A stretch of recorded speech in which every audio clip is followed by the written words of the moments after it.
my name is Thordur. That's the actual Icelandic pronunciation.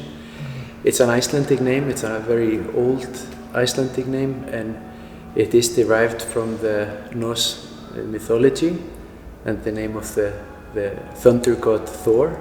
So in Icelandic, a lot of the names, both for males and females, have Thor in them. So as an example, my mother's name is Þórhildur, and my father's name is Gunnthorsson, and I am Thordur, son of Gunnthorsson, Thordur Gunnthorsson. So yeah, that's that in a nutshell. Ah, that's cool.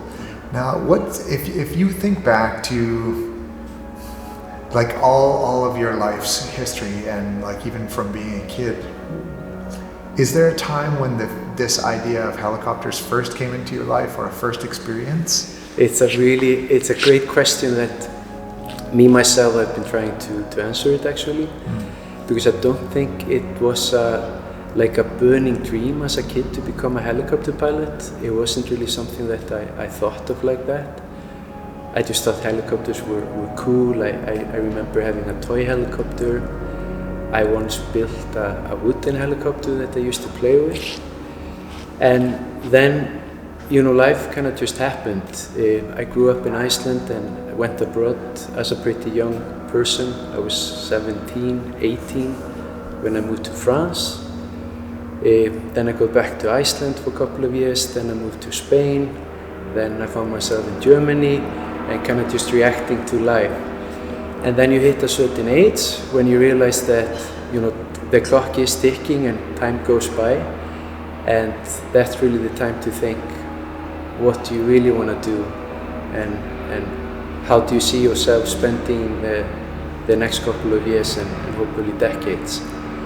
And that was around 3 years ago that I started seriously thinking about it, and that's when becoming a helicopter pilot really became a passion and something that I wanted to actively pursue. So this is now, like this moment being here now has been 3 years in more specific planning. Like this idea has been with you for a long time, but the last 3 years have all been focused towards. Definitely, I think that's a fair assessment of kind of my journey to become a pilot student. From the time you get the idea and until you actually execute it, a lot of time can pass. And obviously I'm a little bit of an older guy, completely uprooting my established life and going to flight school. So I had to think about it for a little while and kind of make sure that this was really something I wanted to do. And yeah, I'd say that took 3, maybe 4 years actually to make a solid decision. Because again, this comes now, at this point you're a family man. Yeah, right? That's true. So it's that's wife now and 8-year-old daughter. And hopefully we'll be adding to the family soon. That's definitely the plan. Yeah. So yeah, that's definitely not only my consideration, a lot of things that have to come together. Yeah. And back in Germany, where I've been living for the last decade, I also held a full-time job. So yeah, really a lot of logistical things that come into this, and really honest and transparent talks with family. Yeah. And everyone kind of has to be in this together for it to work. And I'm lucky that I have a family that supports it and was fine with me coming to Canada for 4 to 5 months and pursue this flying thing. And how have you made it happen now? Like I know you talked about that you were thinking about it and you've been planning for it for the last 3 years, but what does that actually look like as far as like starting a regular savings plan or talking to people, or how did you make it happen? So for me personally, I was lucky in that I've been working for 15 years full time. So I've been able to set some money aside and make some investments that allow me to finance my studies. But I definitely did create a business case for myself, calculating how much this would all cost and how much I would have to make sure that I had so that I could continue, and a lot of time went to that. But one of these things that you realize when you start looking into aviation, it's really a passion thing. So if you get too caught up in practical thinking and how much am I going to make afterwards, how am I going to break into the industry, it's just a never-ending story and so difficult to come up with excuses not to do it. So I decided early on that I wanted to do it and I was just going to make it work. And my journey has been a little bit bumpy because I started my training back in Germany in 2018, in March 2018. And after about 30 hours, the flight school I was training with closed down. So that was a big disappointment. And then almost a year passed until I could fly again. Ended up being a blessing in a disguise because I was able to save up more money in between while working, and I also realized that to become a pilot you need to kind of go all in and just go full throttle.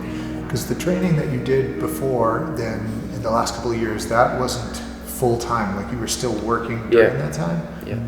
Okay. Yeah, so I'd fly in the beginning, I did around 10 hours in the first 2 weeks while I was getting the hovering done and just kind of getting used to be a flight student. And then I would fly once to twice per week when I could fly, and sometimes there would be 4 or 5 weeks in between. And that was, I realized also, and I'm realizing it now even more, that it is quite difficult to progress when you're not flying regularly. And it definitely is something to consider when going this way, how often you can fly per week. And my recommendation would be to make sure that you can definitely fly 3 hours per week. That seems to be the sweet spot for many, and for me that seems to be 3 to 5 hours per week. That's definitely the best way I find to progress and make sure that every single lesson I'm moving forward and I'm not having to redo and relearn some of the things that I've done in the past. Oh, that's good. And then I guess the other thing is what types of things have caught you by surprise, or what's different? Like now that you're in full time, is there anything that turned out different than you expected? Yeah. Reverse, or? So a lot of things have turned out completely different. I mean, I knew that I would enjoy it. I didn't maybe know that I would fall in love with it so much. So it's really turned into a thing that I feel very passionate about. I feel really fortunate. I feel privileged that I'm able to pursue this path. And I've had these moments that have just brought me kind of back to when I was like 16, 17, and you're thinking about cool things that you want to do, and then you go for it and you kind of feel like you just opened up a new world. And it's been a bit of a surprise to feel that so strongly during the training. And then there are tons of just things that you learn as you go along that are a big surprise. Like the first time you fly in the mountains, I did that with Misha the other day. That was just a big surprise how extremely close up you can go, and how these little spots that from the helicopter they look like tiny. Once you get in there, you can really make a landing, and tons of things like that I just had no idea that were the way they are. And it's only when I get exposed to them that I realize. And that's one of the things that is so gratifying about learning how to fly, that there's nothing natural about it. Definitely. So I consider myself quite an active guy. So anything that has to do with sports, fitness, hitting the gym, going out for a run, I'll be up for it. Bicycling, staying outdoors, I enjoy a lot. I also own a motorcycle. I've been riding a motorcycle in Cruiser, or? I have, like, you're familiar with the BMW GS motorcycle? So I have a GS 1150 Adventure 2002. So like this big, massive machine that can practically take you around the world. And I try to use that quite a lot in Munich. So I'm 40 minutes away from the Alps. So on any given Saturday when I have time, I will go there in the morning, like ride 2-3 hours, and then I'll be back in family in time to have breakfast with the family. And I like reading. I like watching documentaries. I like following current affairs. But right now, most of my time is really going into flying and studying. And then I cycle back and forward here in Abbotsford.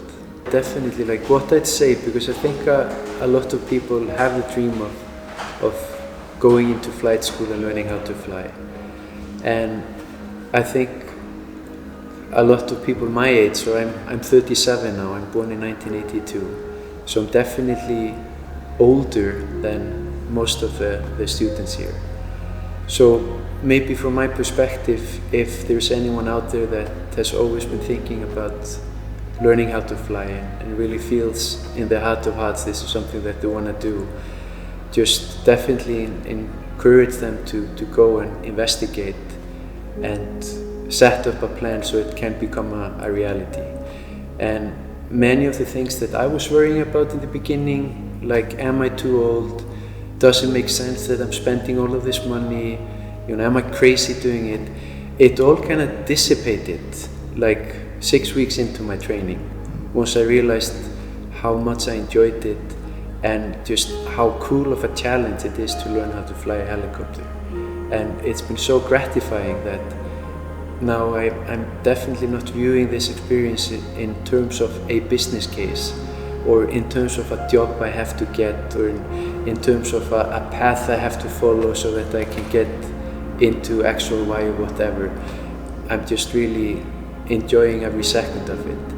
And I didn't know that before making the leap. I thought it was going to be a way bigger of a leap than it actually turned out to be. So if I summarize that point, just to get to the point, like if you feel this is something you want to do and you've been thinking about it for like many years, just go ahead and do it.